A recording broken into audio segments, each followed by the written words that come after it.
Remember this number, 30%. That is the difference between how often men reach orgasm during sex compared to their female partners. Study after study shows this gap across tens of thousands of people in short relationships, long marriages, happy couples, and even those who say they feel close and connected. But before we blame age, biology, or compatibility, the truth is this gap is not caused by anatomy itself. It is not caused by getting older. It is not even about not being sexually compatible. In most cases, it comes down to one simple thing. Men were never properly taught, and once you understand it, everything about sexual connection starts to change. My name is Dr. Julia Roos. I'm a certified men's sex therapist, and I've spent over 10 years working closely with men and couples around sexual health and intimacy. In that time, I've seen the same pattern again and again. Men feeling confused, frustrated, or quietly worried that their partner seems less satisfied. And I've also seen what happens when they finally receive clear, accurate information. Their relationships don't fall apart, they improve.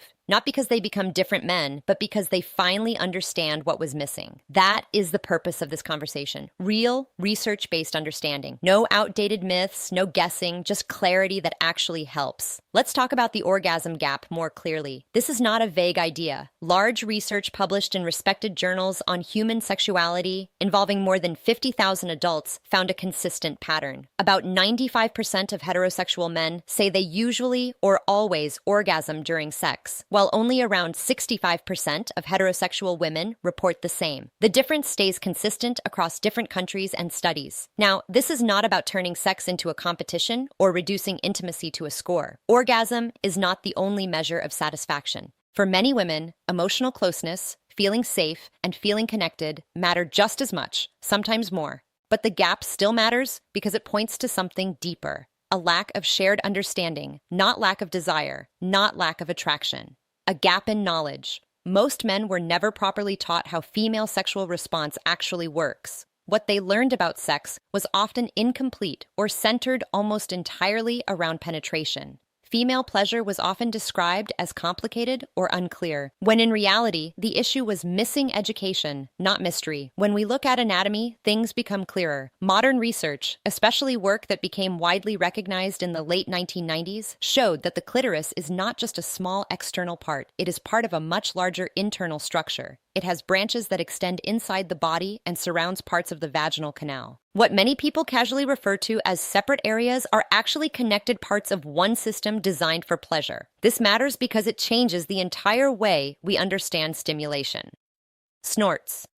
Female pleasure is not random or vague. It is physical, structured, and very responsive when understood correctly. Large clinical studies on sexual response show something very important. A significant number of women either need direct clitoral stimulation to reach orgasm or strongly prefer it for higher satisfaction. In simple terms, for most women, clitoral stimulation is not optional. It is central. Yet culturally, many men are still taught that penetration alone is the main event. The mismatch between what is taught and how the body actually works is one of the biggest reasons the orgasm gap exists. This is not about skill or performance. It is about attention and understanding. Many women experience greater satisfaction when stimulation is focused on what their body is actually designed to, rather than relying on penetration alone. Things like patience, presence, and awareness of what feels good make a much bigger difference than most people realize. But there is another layer that is just as important: emotional safety.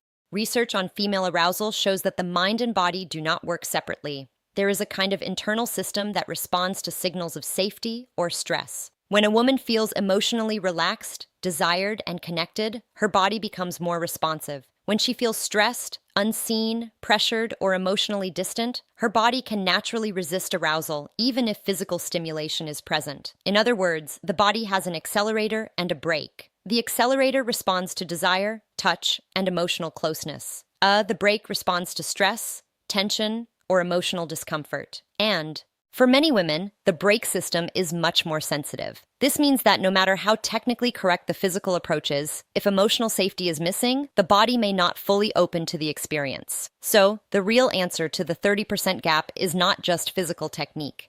It is understanding both sides, the body and the emotional experience. When both are aligned, when knowledge, attention, and emotional presence come together, connection becomes much deeper, and satisfaction becomes shared instead of uneven. And that is the shift this kind of understanding creates. Remember this number 30%. That is the gap between how often men reach orgasm in sex compared to women.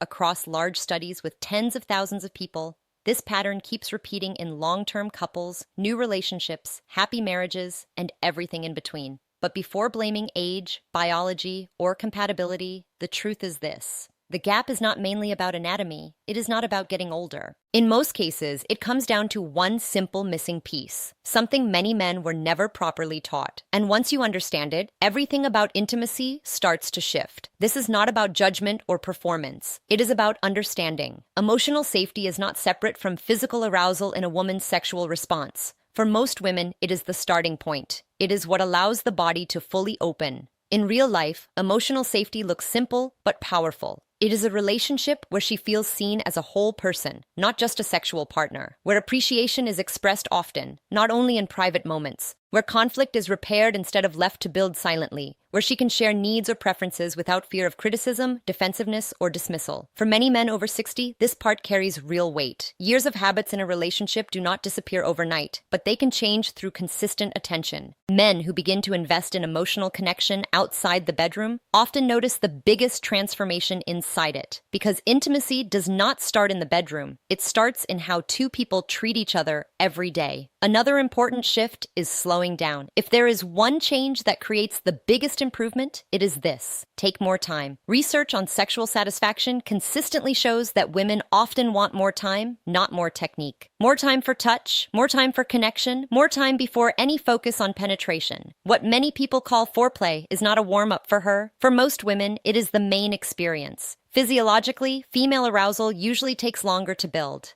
The body needs time for full comfort, lubrication, and responsiveness. Studies often show that many women need around 20 minutes or more of arousal-building stimulation before penetration feels fully comfortable and pleasurable. Yet in reality, many couples spend far less time than that. For men over 60, there's something important here. Aging naturally encourages a slower sexual rhythm, and instead of seeing that as a loss, it can actually become an advantage. Slower pace often matches what a partner has needed all along. Many men who embrace this change find their connection becomes deeper, more relaxed, and more satisfying for both people. Her body also changes with time. After menopause, estrogen levels drop, which can affect vaginal tissue elasticity and natural lubrication. This does not reduce desire. Many women remain deeply interested in intimacy, but it does mean the body may need more time, more care, and sometimes simple adjustments like lubrication or gentler pacing. What matters most is attitude. When a man responds to these changes with patience instead of frustration, and with curiosity instead of assumption, it sends a powerful message. She is still desired, still valued, still important.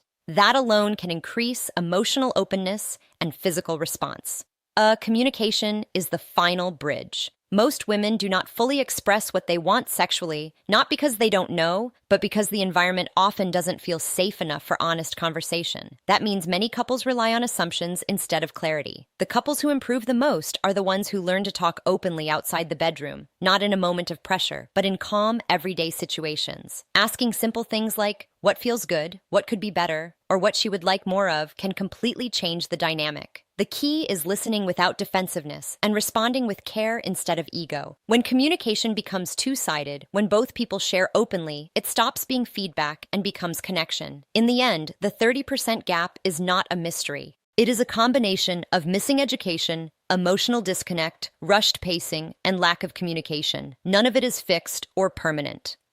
With awareness, patience, and emotional presence, the experience changes for both partners. Because real intimacy is not about performance. It is about understanding, and that is what transforms everything. In conclusion, the so-called 30% gap is not a fixed biological problem. It is a reflection of missing understanding, emotional disconnect, and rushed intimacy. Most of what shapes a woman's sexual satisfaction is not just physical technique, but emotional safety, patience, communication, and feeling genuinely seen and valued in the relationship. When a man slows down, pays attention, and creates space for honest connection outside the bedroom, everything inside it begins to change naturally, especially in long-term relationships and later life. Small shifts in awareness, care, and communication can completely transform intimacy. At its core, this is not about performance. It is about understanding your partner as a whole person and building a deeper, more connected experience.